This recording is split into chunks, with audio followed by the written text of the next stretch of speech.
আপনারা ব্যানারে যে দুইজন ব্যক্তির ছবি দেখতে পাচ্ছেন, এরা একজন হচ্ছে এমনি জাকির হোসেন, যিনি প্রাণ আরএফএল এর রেইনবো গ্রুপের রিটেল ম্যানেজার হিসেবে কর্মরত আছেন, এবং আর একজন ব্যক্তি যাকে দেখতে পাচ্ছেন ইনি হচ্ছেন প্রাণ আরএফএল গ্রুপের রেইনবো গ্রুপের এরিয়া ম্যানেজার একরামুল হক। এই দুইজন ব্যক্তি সরাসরি ইসলামের উপর আঘাত আনছে। এই বাংলার মাটিতে ইসলামের উপর আঘাত আনবে এমন কোন ব্যক্তির স্থান আমরা যারা মুসলিম আছি তারা দিব না। এই দেশের 90% মানুষ মুসলমান। সেই দেশে কি করে, কিভাবে সম্ভব হয় ইসলামের উপর আঘাত হানার? এই কোম্পানিগুলো, এই স্বৈরাচার গুলো বারবার ফিরে আসতেছে। তারা কিভাবে ফিরে আসতেছে?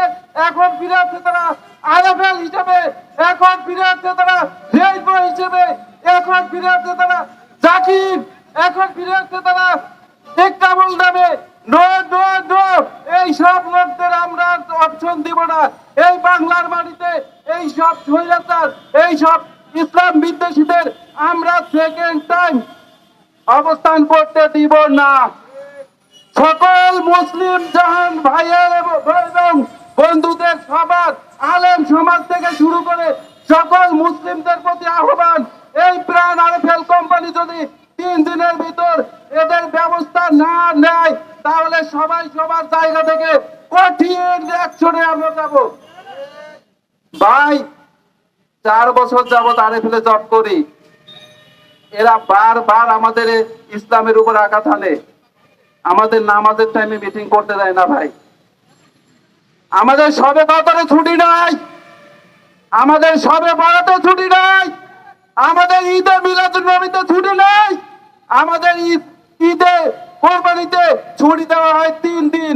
সেখানেও শর্ত থাকে, যদি 60% অ্যাচিভ করতে পারেন তাহলে আপনাকে ছুটি দেওয়া হবে 4 দিন। যদি 100% অ্যাচিভ করতে পারেন তাহলে আপনাকে ছুটি দেওয়া হবে 5 দিন। আর যদি আপনি 60% অথবা 70% তাদের যে নির্দিষ্ট পার্সেন্ট, এই পার্সেন্ট যদি অ্যাচিভ করতে না পারেন তাহলে আপনাদের ছুটি থাকবে 3 দিন। ভাই, আমি এখানে ঢাকায় থাকি, আমার ফ্যামিলি নিয়ে থাকতে হয়, আমার বাচ্চা নিয়ে থাকতে হয়। আমাদেরকে আগে থেকে বলে না কবে আমাদের ছুটি, ছুটির দিন আমাদের তারা আগে থেকে বলে না। প্রত্যেকটা কোম্পানির উচিত যে কোম্পানি ঈদে ছুটি দিবে সেই ছুটিটা অন্তত 1 সপ্তাহ বা 10 দিন আগে জানানো। কিন্তু তারা আমাদেরকে জানায় কখন? ঈদের 1 থেকে 2 দিন আগে, 1 ঘন্টা আগে। যখন আমাদের ছুটি হবে তার 1 ঘন্টা আমাদেরকে জানায়। আমরা ফ্যামিলি নিয়ে বাড়ি যেতে পারি না। ভাই, একটা কথাই আমার সকল মুসলিম ভাইদের উপর, সকল মুসলিম ভাইদের কাছে আমার একটা করছেন, ভাই এই দেশে কাফেরদের স্থান দেওয়া যাবে না। প্রাণ আরএফএল কোম্পানি যে কাফের, আলেম সমাজ তা আগেই বলে দিতে।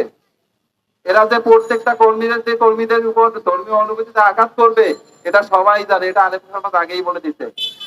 কিন্তু আমরাই খারাপ ভাই, আমরাই এখানে জব করতে যাই, আমরা এখানে চাকরি করি, এটা আমাদের দোষ।